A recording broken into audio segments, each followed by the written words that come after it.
Snow white और 7 बौने की कहानी। बहुत ज़माने पहले की बात है। स्नो वाइट नाम की एक बहुत खूबसूरत राजकुमारी रहती थी। वो अपनी सौतेली माँ रानी के साथ रहती थी। स्नो वाइट की इच्छा थी कि वो एक सुंदर राजकुमार के साथ शादी करके खुशियाँ भरी जिंदगी गुजारे, पर रानी उसकी सौतेली माँ ऐसा नहीं चाहती थी, क्योंकि वो राजकुमारी से बहुत जलन करती थी। रानी के पास एक जादुई शीशा था। रानी हमेशा उस शीशे से पूछती, ऐ शीशा बता, कौन सबसे सुंदर है। शीशा कहता, मेरी रानी, आप ही सबसे सुंदर हैं। एक दिन फिर शीशे से रानी ने पूछा कि अब बता, कौन सबसे सुंदर है। शीशा ने कहा, स्नो वाइट सबसे सुंदर है। ये सुनते ही रानी नाराज हो गई और उसने अपने नौकर को स्नो वाइट को जान से मारने के लिए हुक्म दिया, लेकिन नौकर को राजकुमारी पर रहम आया। उसने राजकुमारी से कहा, तुम यहाँ से कहीं दूर चली जाओ। मैं रानी से कह दूँगा कि मैं राजकुमारी को ख़त्म कर दिया है। तुम इतनी दूर चली जाओ कि रानी तुमको ढूंढ न सके। ये सुनकर उसने बहुत दूर एक जंगल की तरफ भाग गई। वहाँ जंगल में फल वगैरह खाती और वहाँ के जानवरों और चिड़ियों से राजकुमारी की खूब दोस्ती हो गई। एक दिन घूमते घूमते उसे एक कुटिया दिखाई दी। उसने दरवाजे के पास जाकर दस्तक दी, पर वहाँ कोई नहीं था। फिर वो अंदर चली गई। उसी वक्त वहाँ 7 बौने आए। अपने पलंग पर राजकुमारी को सोया हुआ देखकर वो सातों हैरान हो गए। जब राजकुमारी नींद से जागी तो ये 7 बौनों को देखती है और उनको अपने बारे में बताती है। बौनों ने भी उसे अपने अपने नाम बताए।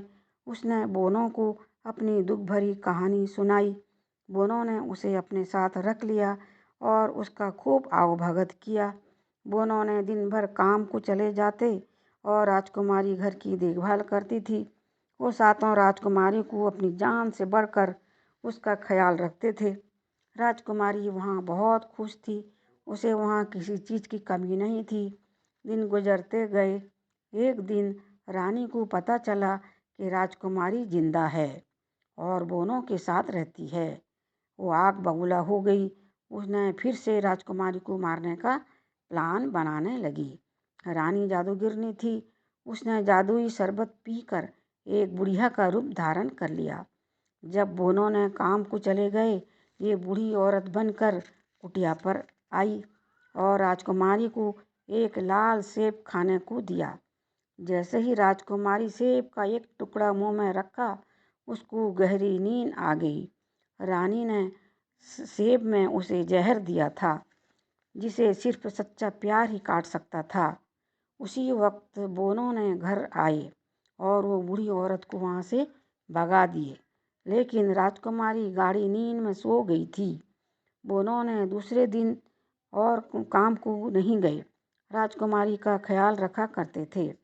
एक दिन एक सुंदर राजकुमार वहाँ आया और उसने जब राजकुमारी को देखा तो देखता ही रह गया और उसने राजकुमारी से सच्चा प्यार करने लगा।